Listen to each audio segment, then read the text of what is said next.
What is going on? We're doing a beer review. This is essentially a re-review. Doing a new edition of a beer that I've reviewed in the past. I think the last time I actually reviewed this beer was like in 2009, the 2009 version of this beer. I think last year's version of this beer, and this is a beer I've sent out to a lot of people.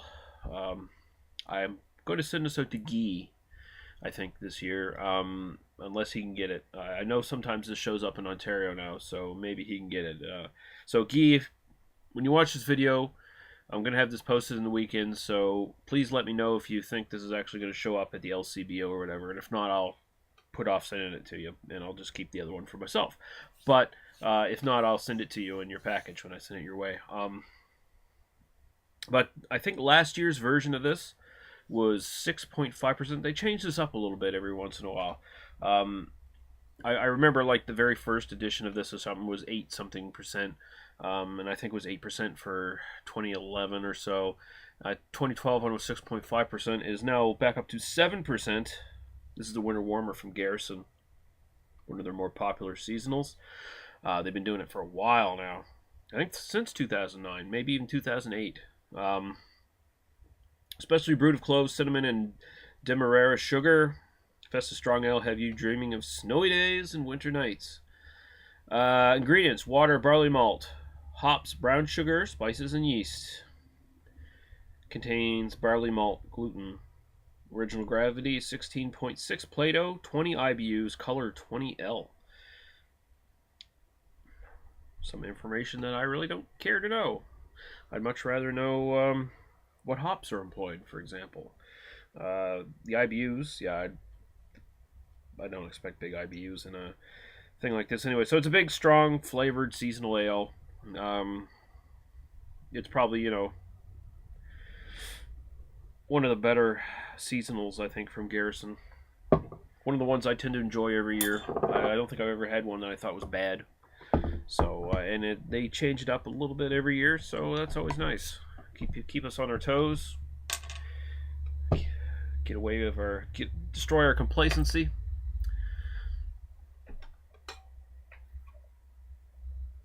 Fancy glass. Shout out to your mama, Ewart. Okay.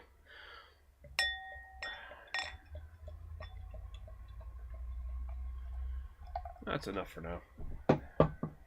500 milliliter bottle, of course. All right. So not much of a head. Don't expect it really from this glass.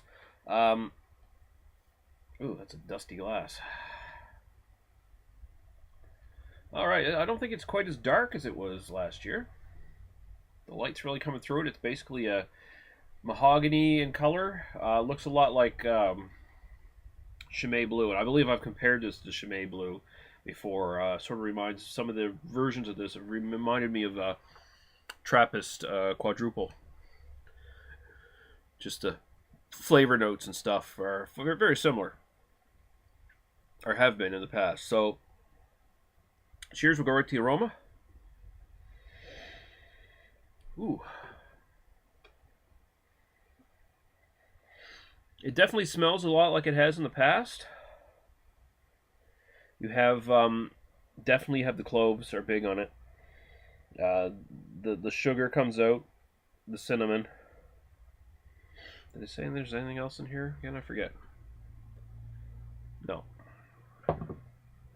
So yeah, you get everything that it says there is in here. It smells a bit more malty this year. There seems like there's a bit of more of just a grainy malt character coming up through it. And the spices seem like they're dialed back a little. It smells very good. Very, very good. It smells dark and dank and evil. Yeah, it smells like a nice little malty, spicy thing. Maybe not quite on the quadruple side this time around. Not the Chimay Blue. It doesn't have quite those sweet fruity notes that it has had in previous years. It's a little bit there, but it's not as pronounced as it used to be, which is fine. It still smells really good. Doesn't have to smell the same every damn year. As long as it smells good, I don't care. So cheers, we'll go right to the taste.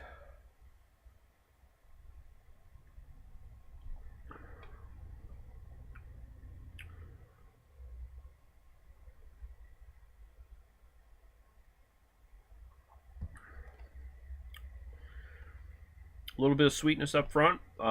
Dark fruits. Malty. It's pretty much medium body, close to medium bodied anyway. I'm getting all the spices, the cinnamon, cloves, the demerara sugar comes into play. Nice little sweetness, brown sugar, almost molasses kind of taste. Again, the quadruple kind of qualities I found in previous editions are a little dialed back this year.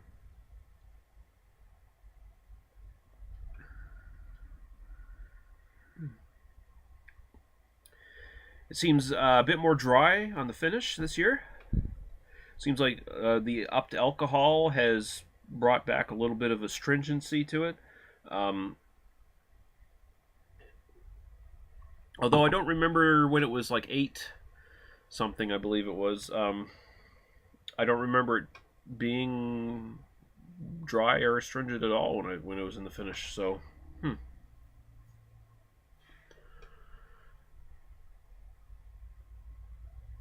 drink's super smooth though. I'm not tasting any of the alcohol. The 7% just ain't there. It's nice. It's not quite as spicy as it has been in previous editions either. It seems a little toned down, just a bit more malty altogether. Maybe maybe more balanced is the best way to put it. The spices, the sweetness is the stuff like that. It's not popping up as much as it would be in previous editions where the maltiness was maybe downplayed a little bit more in favor of those qualities in this beer.